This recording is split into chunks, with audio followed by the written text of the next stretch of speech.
What's good, family?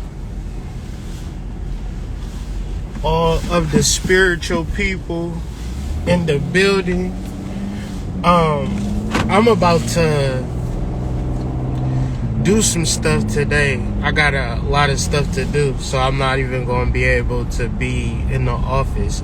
But I feel like this evening I should be able to do my live lecture on Learn Sidereal. It's just that this weekend has been kind of crazy in reference to the full moon energy. So let's just do it like this. So in understanding a full moon in Gemini, to like really understand it, to make it very simple, you have to understand the mythology of Castor and Pollux. One or the other, I don't know which one was one or which one was two, but the story goes, it's a human and there's a spirit. One of them die in battle, but they're twins. Such is life, right? We all have a doppelganger. And even deeper with a full moon, you have the sun opposed the moon, where you have your day self and your night self opposed from one another. And sometimes it shows up in our relationships where we might show one side of ourselves, but it might not be the authentic version of ourselves. And then as time goes, the situation gets worse and worse and worse, because human beings have not differentiated from their sun sign and their moon sign. It's more or less of like a conversation on social media. I'm a sun in Taurus. I'm a moon in that. Like, it don't really mean shit. If you really start to think about it, how you present yourself and how you think about yourself becomes two different things. Now, natally, sidereal, my moon is in Gemini. So how that plays out for me is that I'm realizing that I've been crazy my whole fucking life. I'm like, God damn, you really... So this is like the angel and the devil that sits on your shoulders, right? What is it like? Everybody has that part of them that they talk to. It's literally called talking to yourself. The reality is that we don't differentiate from that without feeling too crazy. The idea for mental stability is to understand your dark side, your doppelganger, your double, or your twin. So if you don't understand this, you would feel 10 shades of crazy. You feel like ain't nothing going good for you. You're not at the place that you want to be. You don't understand, and you can even be jealous of people. All negative emotions are rooted in the fact that you don't understand that you have a fucking alter ego. So this is why you tend to do better by yourself. Quote unquote better by yourself. To a certain extent. For a lot of people, you can do better by yourself perpetually to the day that you die, based upon the fact that you're not actually by yourself. You have your doppelganger there to keep you company. However, your doppelganger isn't always like the realest nigga in the room. Sometimes it's a bitch ass nigga that's ruining everything. Right? So when you have a full moon in Gemini, for real, fuck all anybody talking about full moon in Cancer, because the moon is when the moon is an exact opposite of the sun, that is considered a full moon. When it is an exact opposition to the sun, it will be in the sign of fucking Gemini. That's the reality of the constellational understanding. If you want to reference a full moon, reference it right. If it's fucking 1109, I can't say that it's fucking 323. That just ain't right. I'm on bullshit. If I created a time, I must be speaking in Morse code then. I'm not speaking in Morse code. I'm speaking direct astrology in reference to astronomy. So, with that being said, motherfuckers talk about shadow work as if it's like contextual or conceptual. They try to monetize it, try to help people with it. Let me do a shadow work course or whatever the fuck, but not actually doing it. Because to actually do shadow work is to figure out the true version of you. Now, see, this could be kind of misconstrued a lot of ways based upon the fact that people like to look at the dark side as the negative side, when that's not always the specific case to the dark side. The dark side is more of putting yourself at a risk or taking a risk. The bigger the risk, the greater the reward. Now, me and my wife was talking about this a couple of days ago. It's the drug dealer versus the cop. Because my wife's dad is a cop, or used to be a cop. And so I was just thinking about how, like, this past couple of months, I'm not a cop, but I'm putting, like, it's hard to explain.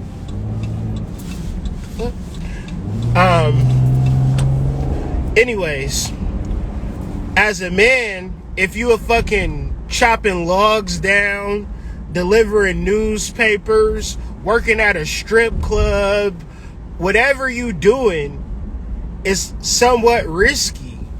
It's somewhat advantageous, but that's kind of how human beings exist in this plane of existence. Even deeper, if you don't, right? If you do not operate at the level of taking risk as a man, you're going to feel fucked up. You can sit and play your video games, watch porno, watch your movies, do whatever beta male activities. Because when they say beta male, that just means you operating on the beta wavelength. You don't have no intuition. You don't have no testosterone, that masculine energy connecting you to the cosmos. But masculine energy in its nature is somewhat risky. So when we reference the dark side, you could be fucking doing hair, and it could be somewhat of a risk because you put yourself out there, you rented the booth space, you stood at the booth, ain't nobody come there for 2 days, you felt stupid for 2 days, then all of a sudden people started coming to your goddamn booth, you fucking do $3,000 a week in doing hair. But that time that you stood there and the money that you invested in all of your equipment, you at a loss, right? You at a loss for 15, right? You just blew 1,500, but then you make it back in the weekend, and now everything you do as far as like doing hair, you rent your booth out for the next 6 months. You feel me? Like you start doing things that really benefit you because you are willing to take a fucking risk. However, when you take a risk, you could easily be a fucking crash dummy. So you need to be somewhat connected to your divine soul. This is why anybody is depressed, is because they're not listening to themselves. And sometimes listening to yourselves is like, that's extremely risky, self. I shouldn't start that. I don't want to be a prostitute self, you know, whatever the case may be. Like I said, it don't got to be no crash dummy shit more than it can be a business idea or shooting your shot with a nigga, right? I don't give a fuck. I'ma just holler at this nigga and tell him my name is Charmaine and I want to kick it with him later, right? Who knows, right? So that's basically how this thing works in reference to a full moon in Gemini. But then you have the sun energy, the expression energy, which is in Sagittarius conjunct Pluto, Venus retrograde, Mercury retrograde. Now, what is a Mercury retrograde in the realms of sidereal astrology? A retrograde, based upon the precession of the planets, just means that Mercury is closer to the Earth.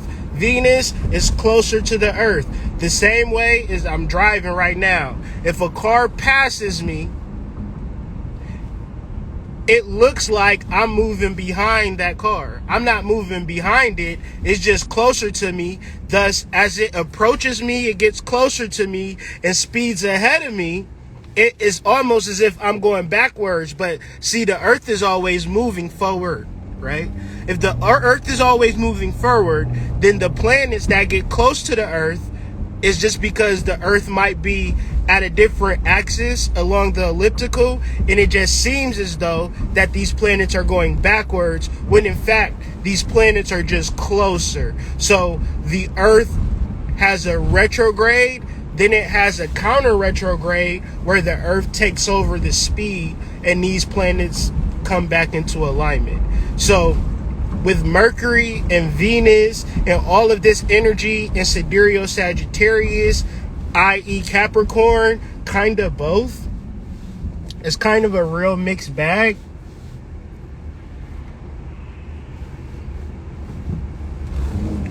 But the overall gist of it is doing the work. Now, the work is not fucking subjective, nor is it a point of like, you know, what you mean the work? It means getting your fucking money, right? But not in the way that you're used to getting money.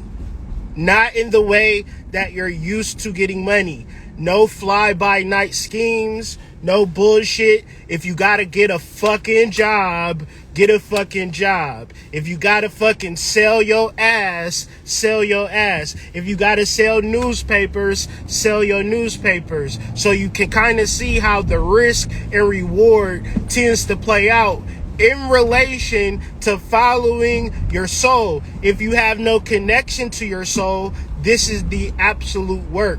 Because obviously when you talk about full moons, these are portals. Everybody don't walk through the portal. A lot of motherfuckers see the portal, never walk through that bitch. So if you don't know, if you ain't taking calculated risks, meaning that it might be a risk to this motherfucker, but it ain't a risk to me. And it is a risk to me, but it ain't that much of a risk. It's not that much of a risk that I'm willing to take it. Because I've done the work, I've done the research, I've done my due diligence. My soul is leading me to this direction. I'm willing to do it. You walk through the portal, you come out on the other side, a rich ass motherfucker. However, everybody ain't there. So that's cool. Don't get into no scams. Don't get into no scams. You got a whole nother moon cycle. That's 13 months. I'm telling you, 2023 will be here before you know it, right? And you'll be prepared to take that risk. But, I mean, y'all motherfuckers gonna do whatever the fuck y'all want to do anyways. And y'all love the scam. Y'all love the scam. I'm just giving you a fucking disclaimer at the end of the day. You feel me? But really think about connecting to yourself in a way that it empowers you to take a risk, to really make a change in your life, and then start to examine your negative imaginations, your negative experiences, the times where you felt like this is all too fucking crazy, the times where karma came back, double backflip, kicked hit you in the nuts and shit, and you ain't even know you had nuts because you was a woman. Like, damn, how you do that, karma? It's because you have a doppelganger that's with you at all times. And if you ignore this actual fact, then you're actually ignoring half of your fucking life, like your existence. You are energy. And so once we start talking about the One with the Universe lecture, I'm going to break down the fundamental principles of the universe and how the universe is built upon energy. You are a vessel of pure magnetic electrical energy, and science bear witnesses to that. We do not see ourselves as electromagnetic species for which we have consciousnesses and intelligences up the wahoo, but we're too busy thinking that something is wrong with us. The next level of this conversation, of this full moon,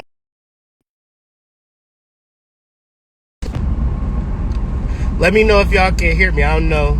Sometimes when it does that, it stops people from hearing me. So the next level of this full moon, and if y'all can't hear me, I'll see it in the chat. The next level of this is leveling up. When you level up and you have dreams, hopes, and ambitions, when you have dreams, hopes, and ambitions, the people that do not have those same dreams, hopes, and ambitions to a varying degree that they can support you and really see that through, then you will separate from those people naturally. And it's going to be difficult because consciously, these are your friends, these are your lovers, these are the people that are most closest to you, but they were closest to you in your ignorance. Ignorance of what? Ignorance of your Castor and your Pollux. I didn't study before I hopped on this live, so I can't differentiate between Castor and Pollux. One of them is alive, and one of them got took out in battle. But when they got took out in battle, they got sent to the constellations. But that constellational Pollux and that real life version of Castor was the absolute truth of existence. So if you, as a human being, if you just sit here and say, my name is Lisa Sarding and that's all I am. If you say, my name is Michael McDonald and that's all I am, you're only looking at 50% of yourself. Gemini represents the twins. Gemini represents the lovers. The twins are you and your soul, you and your doppelganger. And if you don't sit with that shit, and I say 13 moon cycles, don't wait for something to happen overnight. Even though something will happen overnight, I'm not limiting you. I'm just saying, don't be so short-sighted with your existence. Sit with this shit for a while. Think about, if you have a soul, what the fuck do it actually fucking mean? Like, what does that mean? Because everybody will bear witness to say, hell yeah, I got a soul. All right, how does it manifest? Thus, you have a genie. Thus, you have a way to manifest things. But if you're so concentrated with what you do, you forget about who you are. So a lot of the conversations that we'll be having this evening is to try to find and center the people in finding out who exactly we are at a spiritual level. So I'll see you guys tonight. Fingers crossed. I'm about to drop the car off right now, and hopefully they get this mug fixed in due time. So I'll see y'all guys this evening. Hope y'all enjoyed this video. If you did enjoy it, please share it to somebody who might be crazy as fuck and say, look sis, look bro, you're not crazy, you just got a doppelganger that you're not getting in tune with. Shake that motherfucker's hand, give that motherfucker a hug, and let that motherfucker know that you see him, you see her, right? Because this is the true spiritual work. Peace to the family.